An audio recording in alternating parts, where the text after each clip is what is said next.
आइए भगवान शिव भक्त नंदभद्र की यह पौराणिक कथा सुनते हैं।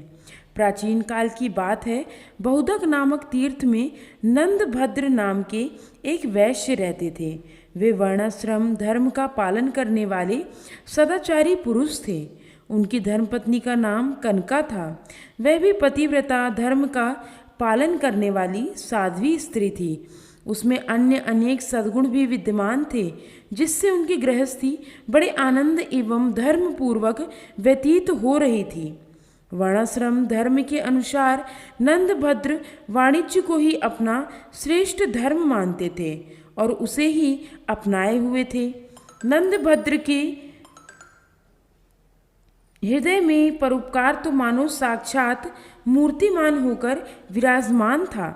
वे भगवान की पूजा की भावना से अपना समस्त व्यवसाय करते और दूसरों की आवश्यकता का ध्यान रखते हुए थोड़ा लाभ लेकर वस्तुओं की बिक्री करते थे। ग्राहकों के साथ किसी प्रकार का भेदभाव न रखते हुए वस्तुओं के क्रय विक्रय में वे पूर्ण रूप से समता का बर्ताव करते थे। उनके यहाँ ग्राहकों को अच्छा माल दिखाकर कभी भी घटिया माल नहीं दिया जाता था। वे घृणित वर्जित वस्तु मदिरा आदि का व्यापार कभी नहीं करते थे। सौम्य स्वभाव वाले नंदभद्र का रहन सहन भी बहुत सीधा साधा था। वे लकड़ी एवं घास फूस से निर्मित एक छोटे से मकान में निवास करते थे। उनका खान पान साधारण कम खर्चीला था। जिसे भगवान से प्रेम हो जाता है, उसे संसार के कार्य फीके से लगने लगते हैं। यही दशा नंदभद्र की थी। वे चंद्रमौली भगवान शंकर के अनन्य भक्त थे। बहुदक में एक सुंदर शिवलिंग स्थापित था, जो कपिलेश्वर महादेव के नाम से प्रसिद्ध था। नंदभद्र तीनों समय बड़ी प्रेम से कपिलेश्वर शिवलिंग की पूजा किया करते थे। वे सभी के हित साधनों में सदैव संलग्न रहते एवं मन वाणी और क्रिया द्वारा परोपकार धर्म का पालन करते थे। किसी के साथ न उनका द्वेष न राग, वे न किसी से अनुरोध करते न विरोध। वे निंदा स्तुति में सदा ही सम तथा जो कुछ मिल जाता उसी में संतुष्ट रहते थे।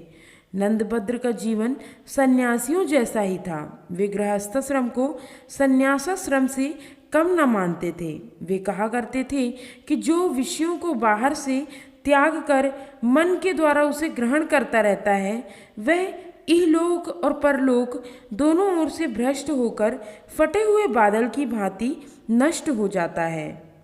सन्यास का सारभूत तत्व है विषयों का त्याग। सभी को उसका पालन करना चाहिए। गृहस्थ में रहकर यथाशक्ति देवता, पितर, अतिथि, ब्राह्मण, पशु पक्षी, कीट पतंग आदि समस्त भूतों के लिए सदा अन्न देना चाहिए। इनसे बचा हुआ अन्न ही स्वयं भोजन करना चाहिए। नंदभद्र का सदाचार संपन्न सुखमय जीवन सभी के लिए वरन था। सज्जन लोग सदैव संतों के जीवन से क्या लाभ उठाते हैं, उन्हें देख देख कर प्रसन्न होते तथा उनका अनुसरण कर अपने जीवन को सदाचारमय बनाते हैं। दूसरी ओर दुष्ट जन किसी संत को देखकर जलते हैं। ऐसा ही एक व्यक्ति नंदभद्र के पड़ोस में रहता था। उसका नाम था सत्यव्रत। नाम तो उसका सत्यव्रत था, परंतु था वह बड़ा ही नास्तिक एवं दुराचारी। नंदभद्र मिथ्या दोषारोपण करना और सदा उनके दोष ही ढूंढते रहना मानो उसका स्वभाव ही बन गया था। उसके जीवन की सबसे बड़ी चाह यही थी कि किसी प्रकार कोई नंदभद्र का दोष दिख जाए तो उसे धर्म से गिरा दूं। प्रारब्ध के भीख से कौन छूट है, देवता या मनुष्य कोई भी क्यों ना हो, प्रारब्ध का विधान तो सभी को स्वीकार करना पड़ता है। अचानक नंदभद्र का इकलौता पुत्र चल बसा। महामती नंदभद्र के ने विधि विधान मानकर शोक नहीं किया। थोड़े ही दिनों के पश्चात सहसा उनकी पतिव्रता पत्नी कनका भी चल बसी। लंबे अवसर की प्रतीक्षा के पश्चात नंदभद्र पर विपत्ति आई देखकर उनके पड़ोसी सत्यव्रत को बड़ी प्रसन्नता हुई।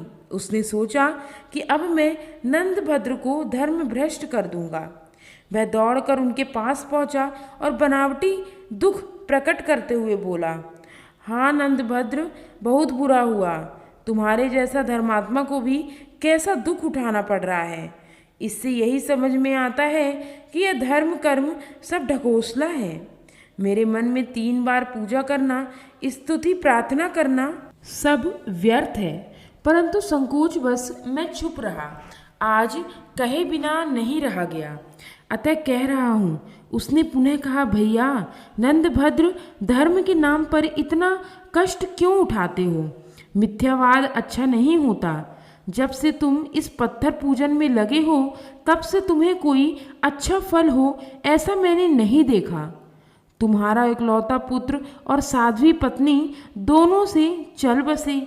यदि भगवान होते तो क्या होता? तो तुम्हें ऐसा फल देते भैया। भगवान तो स्वार्थी लोगों की कल्पना मात्र हैं। सूर्य, चंद्रमा, वायु, मेघ आदि सब स्वभाव से ही विचरण करते हैं। स्वभाव से ही समस्त जीव जंतु पेड़ पौधे होते हैं। मनुष्य योनि ही सबसे दुखद योनि है। अन्य सभी योनियां सुखद हैं, क्योंकि उनमें सभी स्वच्छंद विचरण किया करते हैं। पुण्य या पाप सब कुछ कल्पना है। नंदभद्र, मैं तुम्हें सही सलाह देता हूँ कि मिथ्या धर्म का परित्याग करके आनंद पूर्वक खाओ, पियो और भोगो, क्योंकि यही सत्य है। सत्यव्रत की मूर्खतापूर्ण बातें नंदभद्र कोई प्रभाव न डाल सकी। उनके विचार तो पर्वत की भांति अचल एवं समुद्र की भांति गंभीर थे। वे तनिक भी विचलित न हुए और हंसते हुए बोले, सत्यव्रत जी, आप अपने आप को ही धोखा दे रहे हैं। क्या पापियों पर दुख नहीं आते? क्या उनके पुत्र, स्त्री आदि की मृत्यु नहीं होती? जब किसी सज्जन पुरुष पर दुख आता है तब सभी लोग सहानुभूति प्रकट करने वाले कोई नहीं होता। अतः धर्म पालन करने वाला ही श्रेष्ठ है। सत्यव्रत तो अपने हट पर था, उसे ये बात कैसे अच्छी लगती?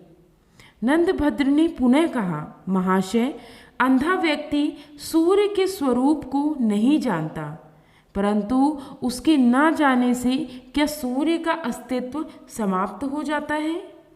जिस प्रकार राजा के बिना प्रजा नहीं रह सकती, उसी प्रकार ईश्वर के बिना संसार का संचालन नहीं हो सकता। यह आप सत्य समझ लें। जिस शिवलिंग को आप पत्थर कहते हैं, स्वयं भगवान श्री राम ने समुद्र तट उसकी स्थापना की थी। सत्यव्रत का पुनः वही प्रश्न था, देवता हैं तो दिखाई क्यों नहीं देते?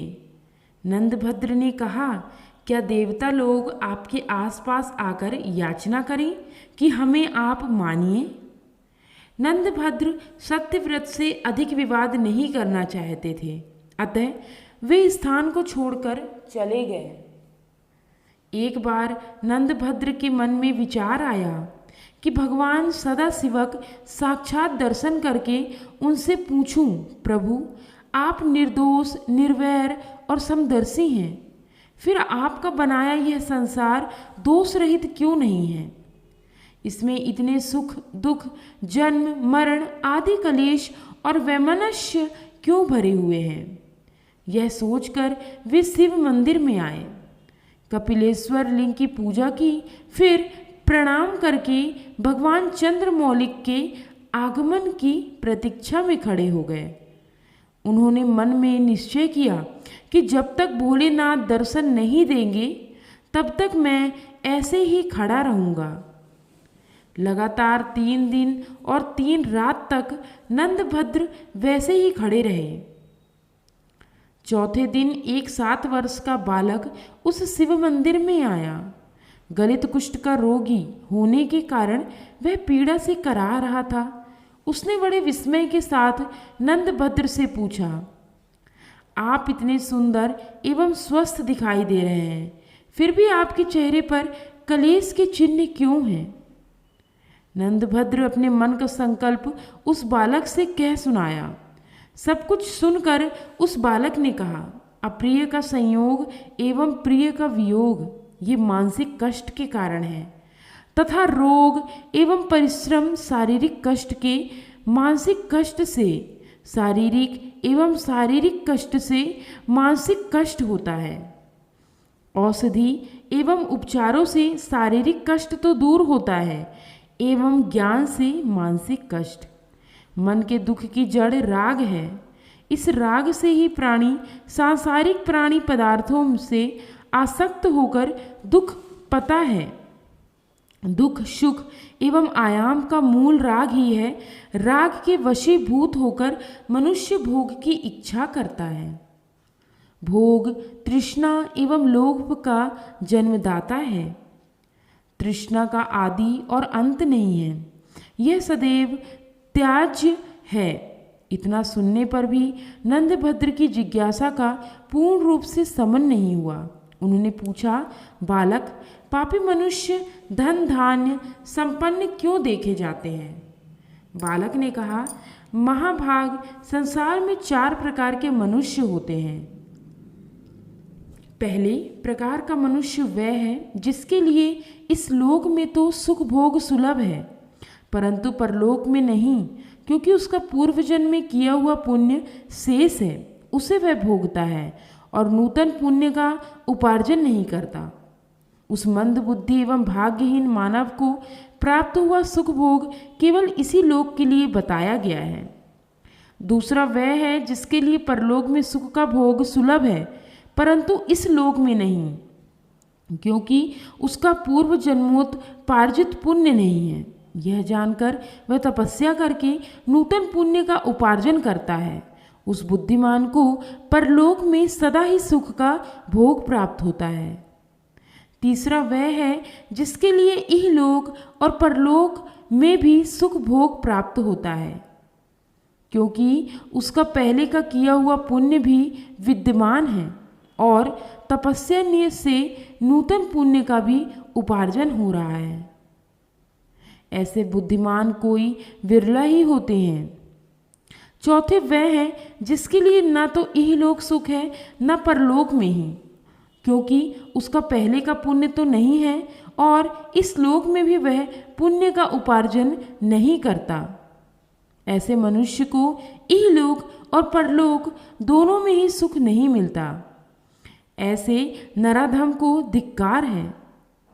महात्मन, इस प्रकार कर्म एवं भोग के रहस्य को जानकर अब आपको भगवान सदाशिव के भजन एवं वर्ण धर्म के पालन में निष्काम भाव से लग जाना चाहिए।